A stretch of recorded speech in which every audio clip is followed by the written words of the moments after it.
Most of the followers of Muhammad who have read the Quran invariably quote a particular verse to prove that Mohammedan Islam is both tolerant and peaceful. Will you enlighten us? As we repeatedly point out of necessity, that the Muhammadan Muslim agenda by those who wield authority and power is invariably threefold. 1. To deceive the people who are ignorant of the Quran into believing that it is a divine revelation, and hence must be peace-loving, merciful, and compassionate, which of course it is not. 2.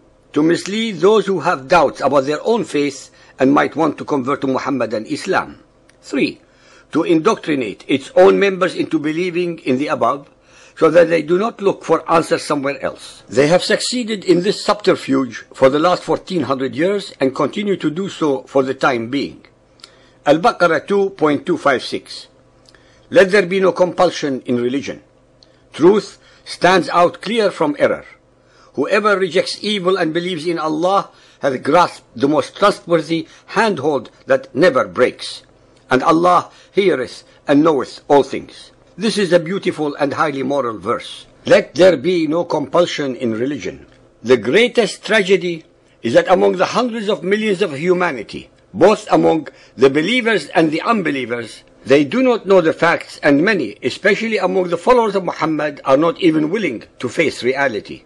Unfortunately, the facts and reality are actually so ungodly and obscene that it is our duty, as well as the duty of all those who know, to enlighten the world and make them aware of the current deadly situation. Let us now explore the issues point by point, based entirely, as usual, on all the Arabic references that are available to all those who want to research the subjects at hand.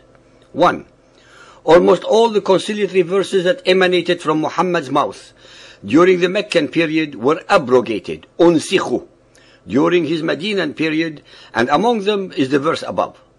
For those who may not know abrogation, it means that this verse was overruled and made null and void by the later allegedly revealed verses. Al-Tawbah 9.5. But when the forbidden months are past, then fight and slay the pagans wherever you find them, and seize them, beleaguer them, and lie in wait for them in every stratagem of war. 9.29. Fight those who believe not in Allah, nor the last day, nor hold that forbidden which has been forbidden by Allah and His Apostle, nor acknowledge the religion of truth, Islam, even if they are of the people of the book, Jews and Christians, until they pay the jizya, the poll tax, with willing submission and feel themselves humiliated. Al-Imran 3.19. The religion before Allah is Islam. 3.75. And believe no one unless he follows your religion. 3.85. If anyone desires a religion other than Islam, never will it be accepted of him. Can anyone listening to these verses doubt their meaning?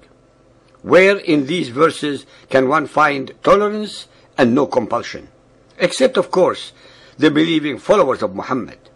Item 2.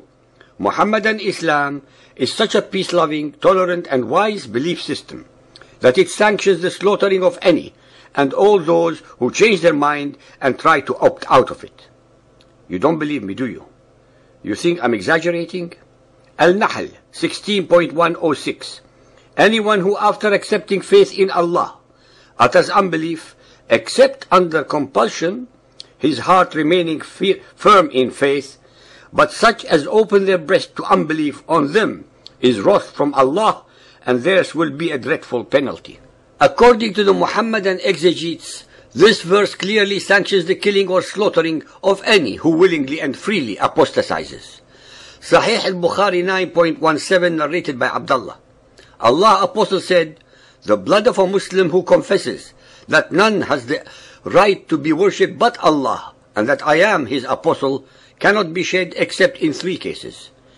In qisas for murder, a married person who commits illegal sexual intercourse, and the one who reverts from Islam, apostate, and leaves the Muslims."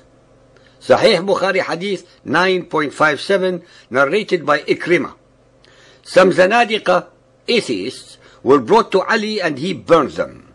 The news of this event reached Ibn Abbas, who said, If I had been in his place, I would not have burned them, as Allah's Apostle forbade it, saying, do not punish anybody with Allah's punishment by fire.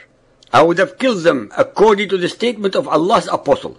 Whoever changed his Islamic religion, then kill him. Changing one's mind after entering Muhammadan Islam is punishable by decapitation and death. It is the only belief system ever that ordains the murder of a follower who wants to change his or her mind. Just like in the mafia crime syndicates, one can join, but one cannot leave and still breathe. We rest our case.